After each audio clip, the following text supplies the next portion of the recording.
Welcome back, everybody, to the Jacksonville Jaguars franchise here on Madden 21 for the PlayStation 5.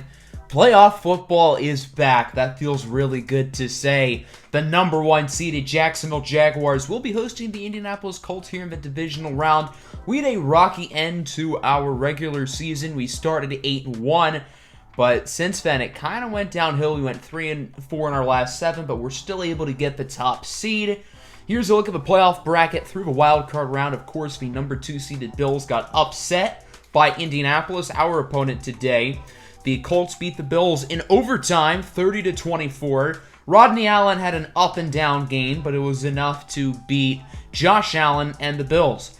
Rodney Allen's developed into a very solid player. He is an 86 overall. He was the first quarterback drafted in this series and is coming off a career year, career high in touchdowns and yards. Also tied for a career low in interceptions. He's been a little bit inconsistent the past few weeks, but he played fairly well in the 2 games against us earlier in the year. The main offensive playmaker to watch is rookie sensation Dale McBride, who was picked in the 4th round, but he's the player on the offense that I am most worried about. McBride has been a handful for opposing defenses this season, racked up 924 yards and 7 touchdowns in the regular season, played very well in the wild card round against Buffalo. He even won AFC Offensive Rookie of the Year over his former Westlake teammate Carter Westwood. Pretty impressive that they were both in the same receiving room.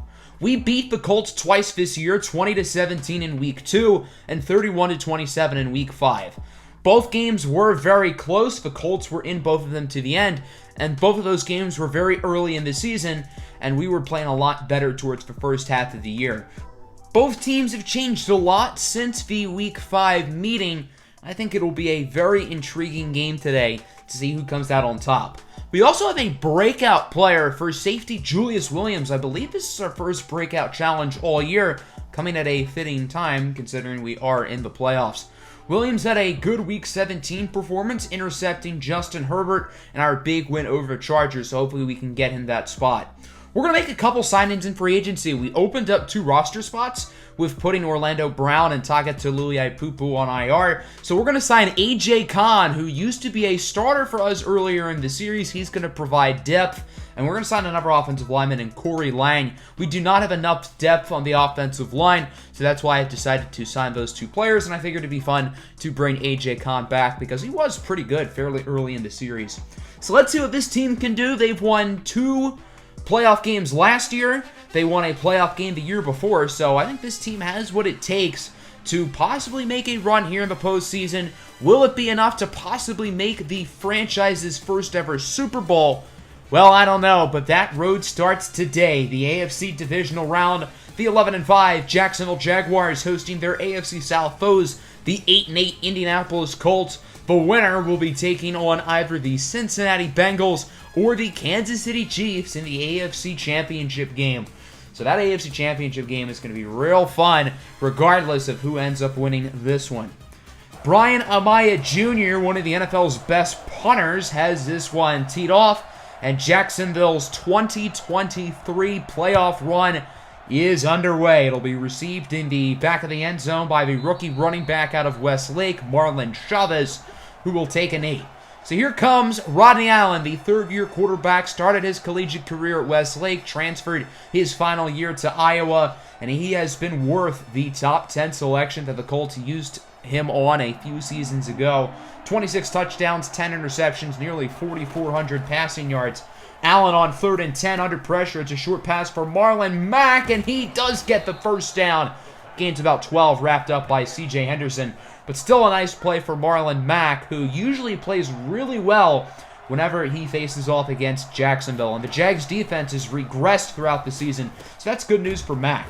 There's Dale McBride, the former Westlake Hornet, bringing it to the 21, wrapped up by Julius Williams. We'll see if Williams is able to complete his breakout challenge today. He's currently at normal development.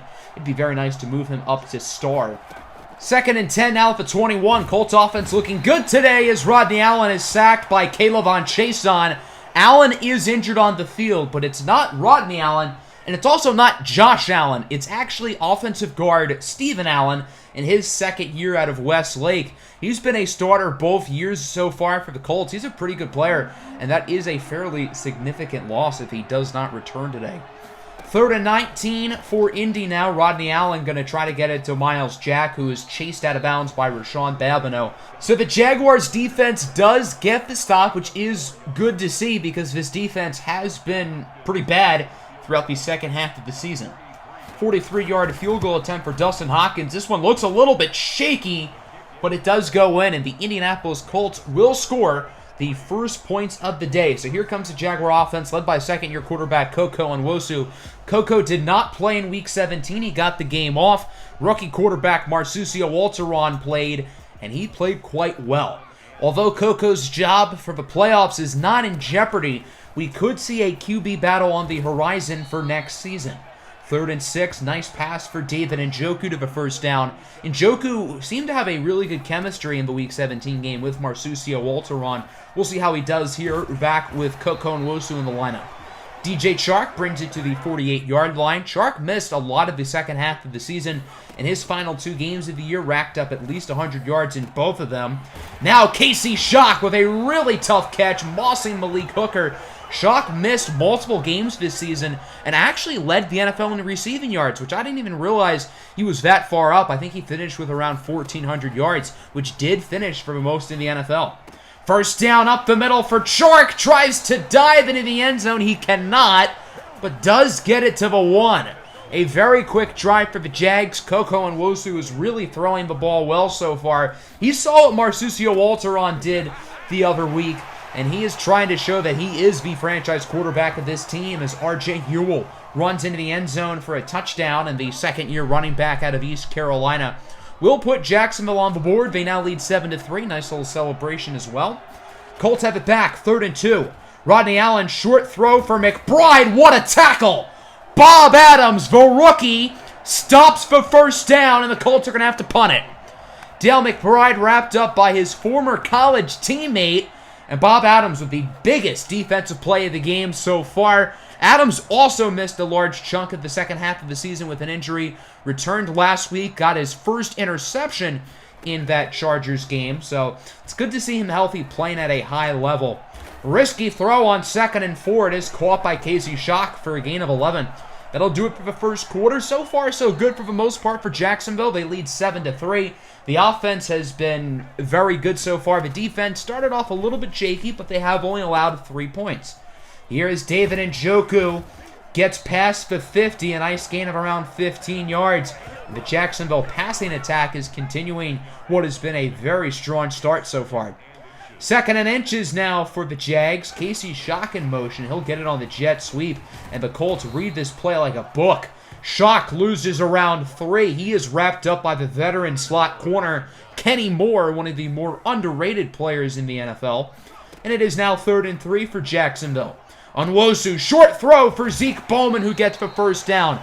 Zeke Bowman always plays his best football in the playoffs. Last year it was because David Njoku got hurt. The year before it was because DJ Chark got hurt. But this year all the weapons are healthy, so it'll be interesting to see if he still steps up. Look at this run by R.J. Ewell, 26 yards to the house for a touchdown. 2 scores in the first half today for R.J. Ewell. Incredible blocking by the interior of the offensive line, by the way.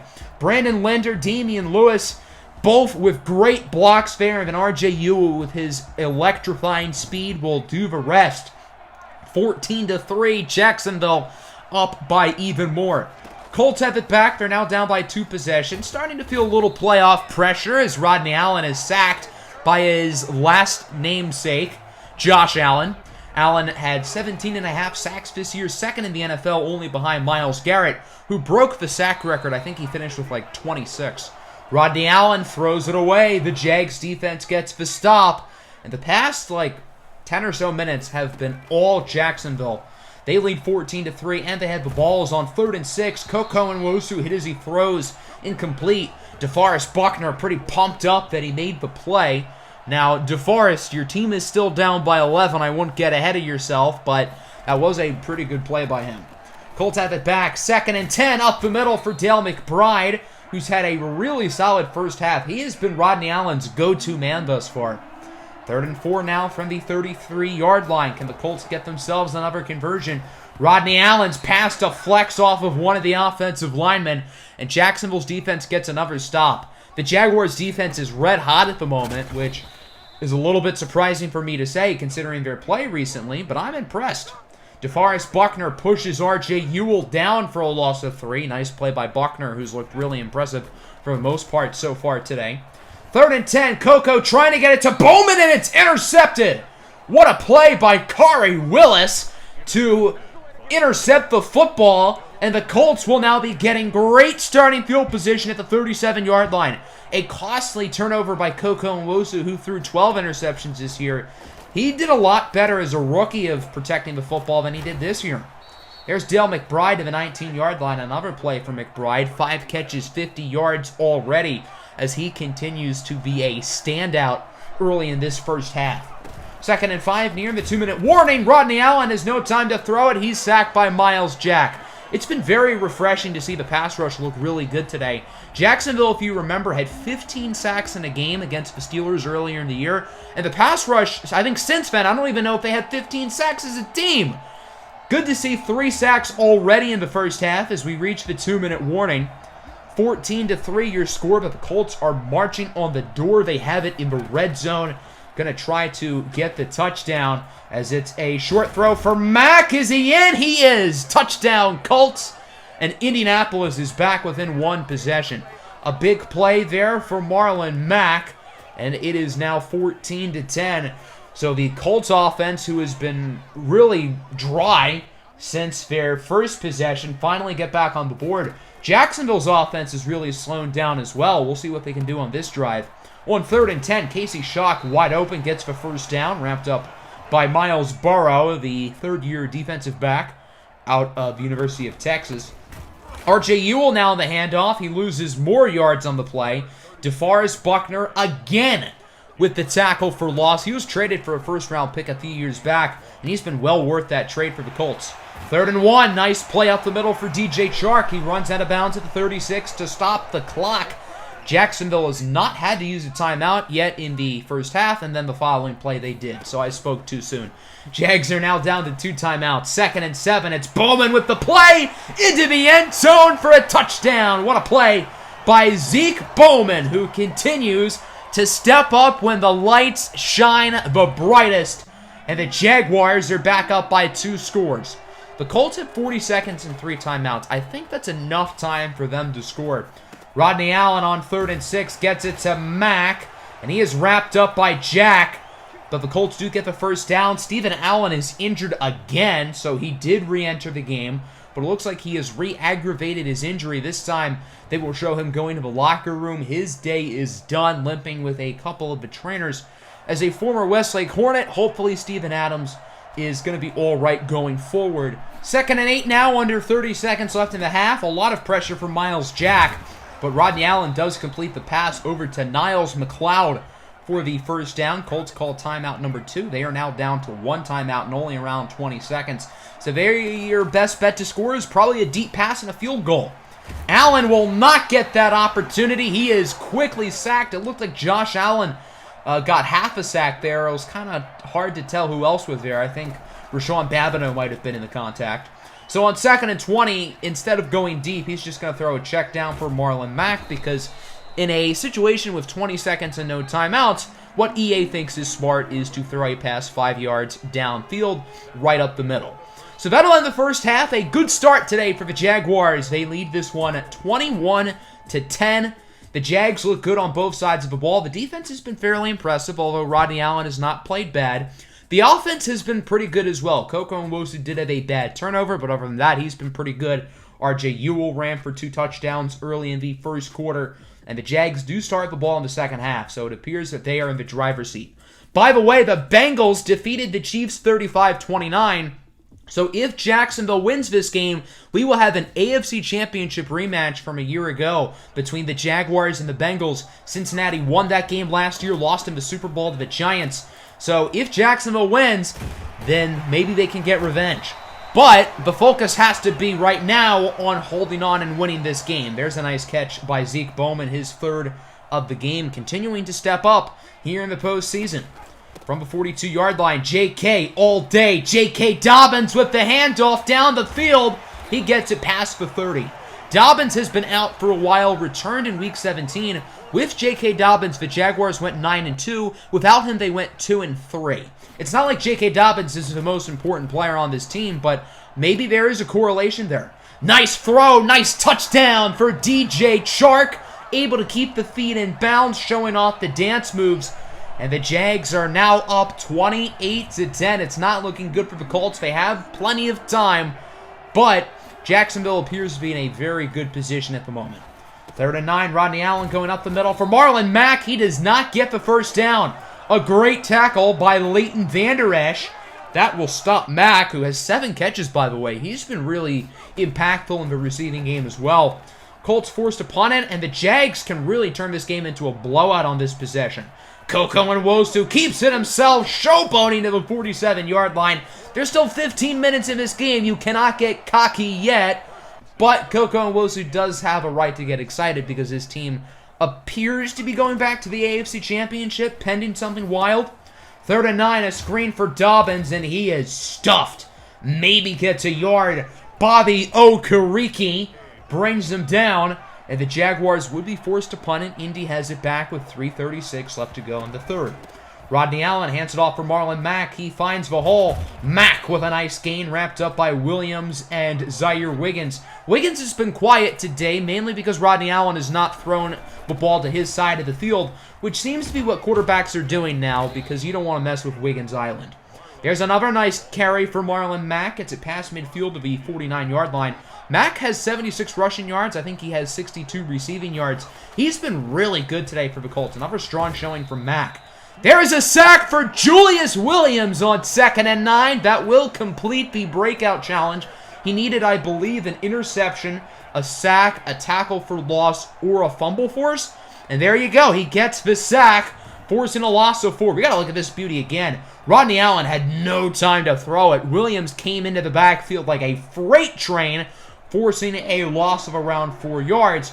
It is now 3rd and 13 with just over a minute left to go in the 3rd quarter. Multiple receivers for the Colts in motion on this play. It'll be interesting to see what they have up their sleeves. It's a short pass up the middle for Michael Pittman Jr. He gets the first down. There is a flag on the play. It's an illegal contact on Miles Jack, and the Colts choose to accept the penalty. If they declined it, they would have it on the Jacksonville 31. Now they have it 15 yards back. I don't know why they accepted that penalty at all. There's Michael Pittman bringing it to the 30, so I guess Indy makes up the yards from the flag there, but I really don't know why they took that penalty. That'll do it for the 3rd quarter. Jacksonville extends their lead. They're up 28-10. The Colts are moving down the field. It does not appear they are out of this game yet, but Jacksonville is in control as they try to advance to the AFC Championship. 3rd and 10, what a throw for Jordan Reed, who's been really quiet today. Reed absolutely torched the Jaguars the first 2 times these teams played this year, but Reed has not done a whole lot in this game other than that play. 2nd and goal from the 3, T.Y. Hilton in motion. Mack gets the handoff, and he is smothered to the backfield. Leighton Vander Esch brings him down. Vander Esch has been fairly disappointing this season. It seems like that contract really has not worked out, but he has played well today with a few big tackles, specifically in the second half. 3rd and goal now from the 6. Allen, short throw. It's caught by McBride, who does not get anything. Rashawn Babineau with a big tackle. McBride with his first catch of the second half, and Indy's going to go for the field goal. This will make it a 2-score game, so I get it, but you're down by 18. You have it towards the goal line in a playoff game. I feel like you could make the argument that they should have been a little bit more aggressive, maybe consider going for it, but they do make it a 2-score game, so I don't totally blame them for that play call. 28-13 now. Koko Nwosu on 2nd and 3 finds a wide-open Zeke Bowman to the 47-yard line. I think Bowman's been probably the best offensive playmaker on this team today, even with the offense fully healthy for really the first time all year other than Orlando Brown. 3rd and 4, J.K. Dobbins, the intended target, as Koko's pass is incomplete. Nice hit by Okereke. Colts have it back. Indy still has a shot. They're down by 2 scores. They have 6 minutes. This game is far from over, folks. 2nd and 3, Allen looking to throw it. Going to go down the field for a wide-open T.Y. Hilton. Breaks the tackle and is pushed down hard by Zaire Wiggins. There is an injury on the field. It was kind of hard to tell. It looked like it was closer to the line of scrimmage, but a big play for Hilton, who has had a pretty quiet game so far. Rodney Allen then connects with Niles McLeod to bring it to the 9. Indy is very close to making this a one-possession game. They were down by 18 entering the 4th. Now they could be down by only 1 touchdown. Marlon Mack gets the hole. Is he in? He is. Touchdown, Indianapolis. And this game just got real interesting. The Colts could go for 2 here or just take the extra point. They send the kicking unit out. So Indy's going to take the extra point, make it an 8-point game. If they score another touchdown, though, they will have to go for 2 in order to tie it. So there you are, going to wait to go for 2 as it's now an 8-score game. The Jags had a game earlier in the season against the Bucs where they entered the 4th quarter up by 3 scores, ended up losing that game. So Indy could definitely make a comeback, but plays like that will not help their case as Casey Shock gets a big gain past midfield. 2nd and 12 now at the 48-yard line. The Jags just have to play smart football and they should be fine, but it looks like they're having trouble chewing the clock as J.K. Dobbins loses yardage. Kari Willis, who had the interception earlier in the game, brings him down. 3rd and 13 now. Coco looking to throw it. His pass is in and out of the hands of, it looked like, Okereke. So the Colts get the stop, and here comes back out the offense. Can Rodney Allen lead his team down the field and possibly tie this game up? At one point, it looked like Jacksonville had this game won, but Indy has the chance to knock this one up if they can find the end zone, and it looks like they won't on this possession, as on 3rd down, Marlon Mack loses a yard, wrapped up by Miles Jack. Indy could decide to go for it, but they're going to send the punting unit out. This is Rigoberto Sanchez, and he will punt it. Casey Shock calls for the fair catch at the 32-yard line, so the Jags get another opportunity to chew some clock and end this game once and for all, try to punch their ticket into the AFC Championship. On 1st down, R.J. Ewell gets around 2, and that will bring us to the 2-minute warning. The Colts have not used a timeout yet. I'm a little bit surprised they didn't after that first play, but I guess they wanted to get to the 2-minute warning. 2nd and 9 now for Jacksonville. A 1st down doesn't end this game, but it pretty much does. Dobbins doesn't get much, maybe 2, and J.B. Givens is injured on the play. Not only is this significant because he is a starter on the offensive line, but Jacksonville is forced to use a timeout. So the Colts get an extra timeout now at their disposal. Givens going to the locker room. His day is done. That is very bad. 3rd and 7. Dobbins with the handoff. He does not get the 1st down, only gaining 5. So the Colts again get the defensive stop, and their offense has 2 timeouts in about a minute and a half. Another opportunity to drive down the field and tie the game. 2nd and 3. Marlon Mack wide open up the middle of the field. He gets it to the 45. So maybe Indy's offense is actually going to do something on this drive. 2nd and 8. Couple plays later, Colts still have both timeouts as it's caught by Mack, who wisely steps out of bounds. That play was nearly a sack. Would have been a really big play from Josh Allen. 3rd and 2, exactly 1 minute left to go in the ball game. Rodney Allen, short throw. It's caught by Jordan Reed to get the 1st down. He is tackled in bounds. Nice play by Babineau. Now down to 34 seconds. 3rd and 10 from the 37-yard line. Colts still have not used a timeout. Allen deep downfield, and it's in and out of the hands of Josh Jordan Jr. He should have caught that. That would have ended the game. 4th and 10 now. This is it. If Jacksonville gets the stop, they win. Allen's pass is incomplete. Deflected out of bounds by C.J. Henderson, and that will do it. The Jaguars are going back to the AFC Championship for a 2nd straight season. There's the final kneel down from Koko Onwosu, and the Cinderella run for the Indianapolis Colts will come to an end. The Colts displayed great fight and great effort there in that 4th quarter, but their offense had 2 chances to drive down the field and tie it. They were not successful either time. So this one was a little bit closer than it should have been. Jacksonville really played well through 3 quarters, kind of hit the wall, if you will, at least on offense. They really did nothing well on the offensive side of the ball in the 4th quarter, but the defense really stepped up, and I've been highly critical of the defense as of late, but they played well today. Rodney Allen wasn't bad, 28 of 44, 287 and a touchdown. Koko Nwosu I thought was overall pretty good, 20 for 29, 274, 2 touchdowns and a pick. Marlon Mack was great as a runner and as a receiver. J.K. Dobbins had a nice day. R.J. Ewell had a good first half, didn't do a whole lot in the second half. Dale McBride as well, great first half, wasn't all that much in the second half. Zeke Bowman, 6 catches, 84 yards and a touchdown. Again, he's just really good in the playoffs. DJ Chark, 5 catches, 84 yards, and a touchdown. And defensively, we were really impressive. I believe we had 5 sacks, 1.5 for Allen, 1 for Chason Williams and Jack, half a sack for Marcel Stokely. So it's really good to see the pass rush back into full form. As we saw, Julius Williams did get one of those sacks. He is now up to star development, which is really nice. When we drafted Williams in the second round a few years back, he was a 76 overall, which is really high for a second rounder. But he only had normal dev, which really could have stunted his growth. But now that he is star dev, I think this really gives him a better opportunity to develop for the future. We do have a new injury. J.B. Gibbons has broken his ribs. He is done for the year and will be placed on IR. So we're going to sign another free agent next episode before the AFC Championship game.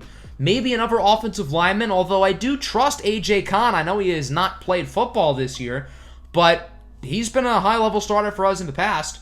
So, of course, we are playing the Bengals in the AFC Championship. Meanwhile, on the NFC side, it's a good old-fashioned rivalry between the Packers and the Bears. As a Lions fan, I would not enjoy that NFC Championship, although I don't hate the Bears. Chicago's quarterback is Marcus Mariota, though, so I wouldn't really bet on them to win. So, who knows? Maybe we'll play the Packers in the Super Bowl. I would love nothing more to absolutely destroy them. But first, we have to get past the Bengals. They beat us in the AFC Championship last year in Cincinnati, but now we will be home for the AFC Championship this year, and maybe we will dethrone Joe Burrow, Joe Mixon, and the Bengals. Hope everybody enjoyed. Make sure to like button and subscribe if you're new. Peace out.